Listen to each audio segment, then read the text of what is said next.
मैं आपके एक क्वेश्चन का आंसर देना पसंद करूंगा जो कि हमारे कमेंट सेक्शन में आया था। कमेंट आपकी स्क्रीन पर है। सबसे इंपॉर्टेंट कारण पे वो है मेटाबॉलिक एसिडोसिस। सेकंड पॉइंट को समझने के लिए आपको थोड़ा बॉडी के अंदर झांक के देखना पड़ेगा कि बॉडी में चीजें किस तरह से होती हैं।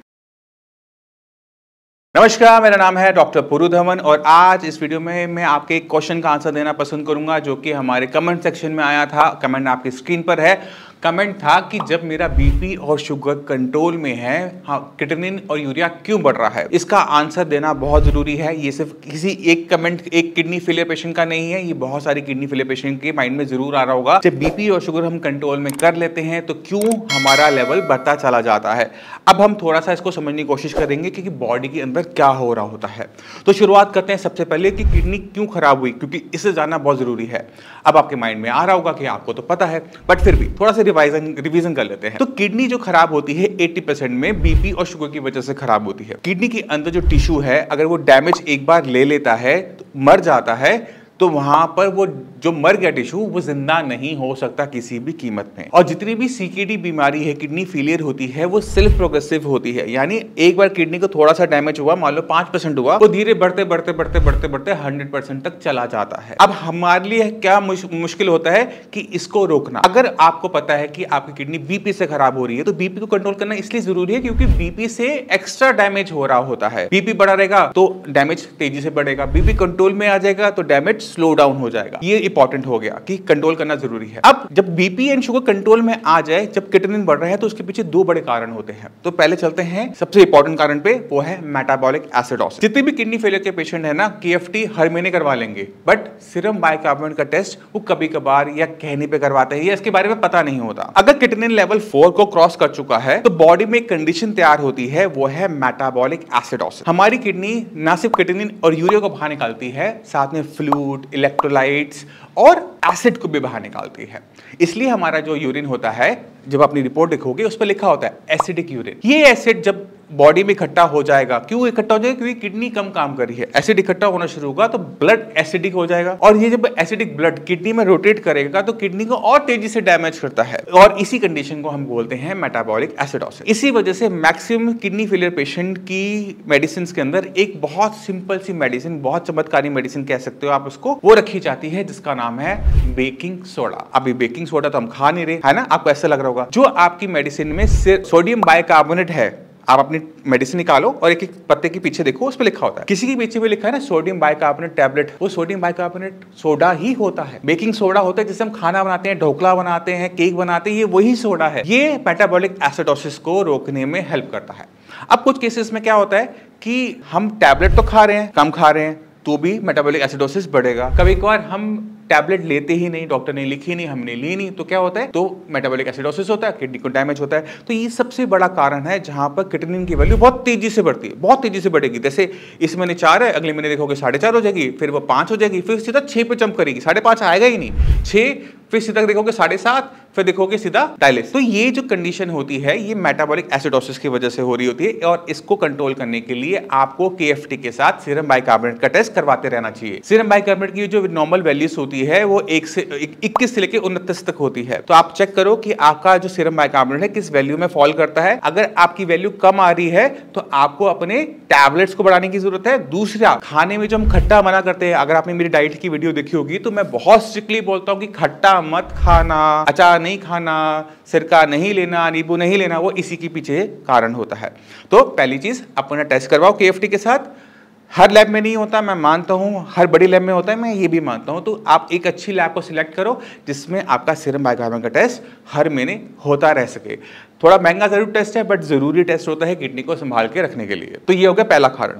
अब चलते हैं दूसरे कारण के ऊपर जो कि हमें देखने को मिलता है हर किडनी फेलियर पेशेंट में, और इसी वजह से जैसे क्रिएटिनिन के लेवल थोड़े से बढ़ने शुरू होते हैं, आपके डॉक्टर्स आपको डायलिसिस के लिए बोलना शुरू कर देते हैं कि अब आपको डायलिसिस की जरूरत पड़ेगी। सेकेंड पॉइंट को समझने के लिए आपको थोड़ा बॉडी के अंदर झांक के देखना पड़ेगा कि बॉडी में चीजें किस तरह से होती हैं। आपको सिंपल तरीके से बताऊं, अपना हाथ देखो, आपको हाथ के अंदर ना ये नीली नीली लाइनें नजर आएंगी। ये क्या होती है? ये वेन्स होती हैं। ये ब्लड को हाथ से हार्ट की तरफ लेके जा रही है, दिल की तरफ लेके जा रही है। तो ये क्या कर रही है? इसी की तरह नीचे आर्टरीज होती हैं और ये वेन्स होती हैं। इनका काम क्या होता है? इनका काम होता है ब्लड को डिफरेंट डिफरेंट कोने में बॉडी में पहुंचाना। ब्लड में ऑक्सीजन है, ब्लड में फूड है। इसके बिना कोई सर्वाइव नहीं कर सकता, कोई सेल सर्वाइव नहीं कर सकता। ऐसा ही स्ट्रक्चर हमारी किडनी के अंदर भी है। अब किडनी के अंदर अगर आप देखो तो हर जगह जाल बिछा हुआ है, बट फिर भी जालों के बीच में गैप है। आपकी बेटर अंडरस्टैंडिंग के लिए मैं आपके स्क्रीन पर एक इमेज दिखा रहा हूं, डायग्राम दिखा रहा हूं। अब जो सेल इस सप्लाई के बिल्कुल पास है, आप सप्लाई मतलब समझ लो कि नदी के पास है, तो नदी के पास सप्लाई के पास रहने से सप्लाई अनरिस्ट्रिक्टेड आती रहती है, फटाफट लेते रहते हो, फटाफट देते रहते हो, अच्छा रहता है। बट जो सेल दूर है उनके लिए दिक्कत होती है कि उनको तक सीधी डायरेक्ट सप्लाई नहीं आती, और ट्रांसफर क्या होता है, वो सेल टू सेल ट्रांसफर होता है। यानी आप मुझे दोगे, मैं आगे दूंगा, वो आगे देगा। जैसे हम पासम पास खेलते थे ना, तो वैसे ही पासम पास होता है किस चीज का, फूड का और वेस्ट मटेरियल का पासम पास होता है कि हम एक को देते हैं, अगला आगे को देता है, अगला आगे को देता है, और फिर वहां से सामान आता है, हम वेस्ट मटेरियल लेते हैं और आगे उसमें वापस डाल देते हैं। तो ये सारा कोऑर्डिनेशन चल रहा होता है, ये एक चेन है ना। अगर आप सोचो कि जो आपका ब्लड प्रेशर बढ़ा, आपकी जो वेसल है, जो सप्लाई है वो खराब हो गई, तो जो उसका नेक्स्ट वाला सबसे पहले वो मरेगा। क्यों मरेगा? क्योंकि उसकी ब्लड सप्लाई रुक गई, उसका फूड सप्लाई रुक गई। जब उसको नुकसान होता है तो पूरी चेन को नुकसान होना शुरू हो जाता है, पूरी सप्लाई चेन आपकी खत्म हो गई ना। यही कारण है कि जब हम डैमेज उठा लेते हैं किडनी के अंदर, तो डैमेज अपने आप धीरे धीरे बढ़ता चला जाना शुरू कर देता है। और इसे रोकने के लिए हमें अपनी बॉडी के अंदर दो चीजों की मात्रा को बढ़ाना पड़ता है। पहला है ऑक्सीजन और दूसरा है फूड, क्योंकि ब्लड सप्लाई में जितना अच्छा होगा उतने अच्छा हमारे न्यूट्रिशन सेल्स को मिलेगा, उतना अच्छा वो काम कर पाएंगे।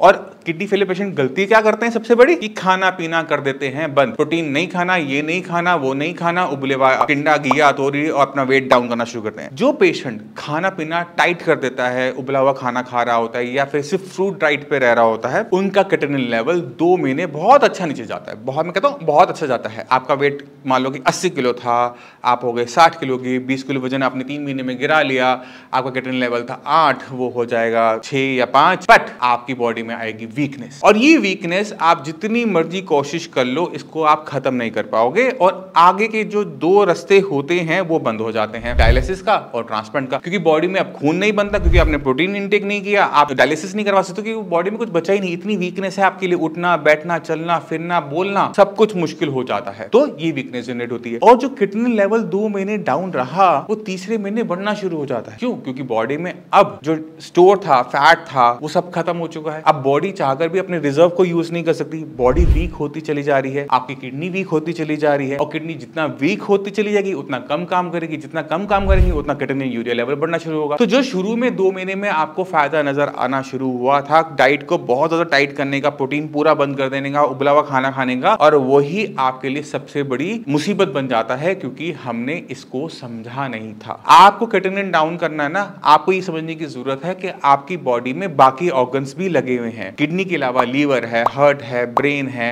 पैंक्रियास हैं, कितने सारे ऑर्गन्स लगे हुए हैं। अगर आप खाना पीना बंद करते हो तो पूरी बॉडी का बंद होता है, सिर्फ किडनी का बंद नहीं होता। और जब हमारी बॉडी में वीकनेस आनी शुरू होती है तो सारे ऑर्गन वीक हो रहे हैं, किडनी खराब हो रही है, अब बाकी सारे ऑर्गन भी खराब होने शुरू हो जाते हैं। तो ऐसे पेशेंट जब अपने लाइफ के एंड स्टेज पे जब पहुंचते हैं तो मल्टी सिस्टम फेलियर हो रहा होता है। यानी पहले किडनी जवाब देगी, फिर हार्ट जवाब देगा, फिर कभी लीवर जा रहा है, कभी कुछ जा रहा है। तो इस तरह से जो पेशेंट की कंडीशन होती है वो बहुत खराब हो चुकी होती है। अब दूसरी तरीके से सोचो कि आपने खाना पीना अच्छी तरीके से खा रहे थे, बैलेंस डाइट खा रहे थे, उसके फायदे समझो। आपकी बॉडी में किडनी खराब हो रही है, और किडनी के बारे में सारे डॉक्टर्स जानते हैं, अच्छे सारे डॉक्टर जानते हैं कि किडनी जो खराब हो रही है उसको आप रोक सकते हो, बंद नहीं कर सकते, रिवर्स पूरा बैक नहीं कर सकते, क्योंकि किडनी के अंदर जो टिश्यू मर गया है ना, अगर कोई डॉक्टर उसको जिंदा कर लेगा ना तो पूरी बॉडी को जिंदा करना मुश्किल काम नहीं है। तो जो डॉक्टर ये बोलते हैं कि किडनी की जो सेल्स है वो रीजनरेट हो जाते हैं और ऐसा हो जाता है वैसा हो जाता है, कोई किसी में भी सच्चाई नहीं है, आपको समझने की जरूरत है। अगर मरे को मैंने इतने से हिस्से को जिंदा कर लिया तो पूरी बॉडी क्या चीज है कि कोई मरेगा ही नहीं है, आप उसको दवाई दोगे वो जिंदा हो जाएगा, है ना।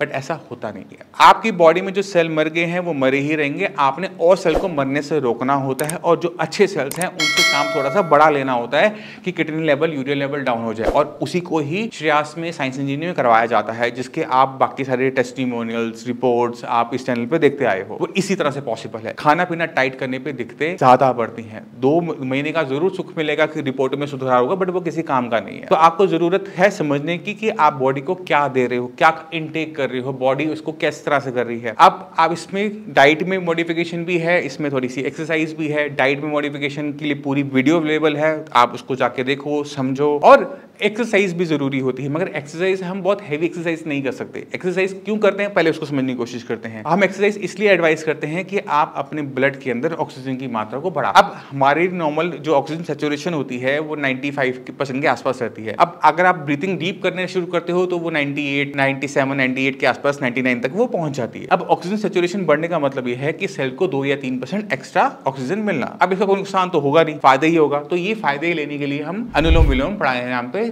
जोर देते हैं। कपाल भारती मना करते हैं क्योंकि इसमें एब्डोमेन बहुत ज्यादा तेजी से हिल रहा होता है और क्रिएटिनिन की वैल्यूज अननेसेसरी बढ़ जाते हैं। तो अनुलोम विलोम प्राणायाम 2 चीजों में आपको हेल्प करेगा, बीपी कंट्रोल करने में, माइंड को शांत करने में और ब्लड को ऑक्सीजन रिच करने में। तो ये बेनिफिट देखते हुए अनुलोम विलोम प्राणायाम हर किसी पेशेंट को बोला जाता है।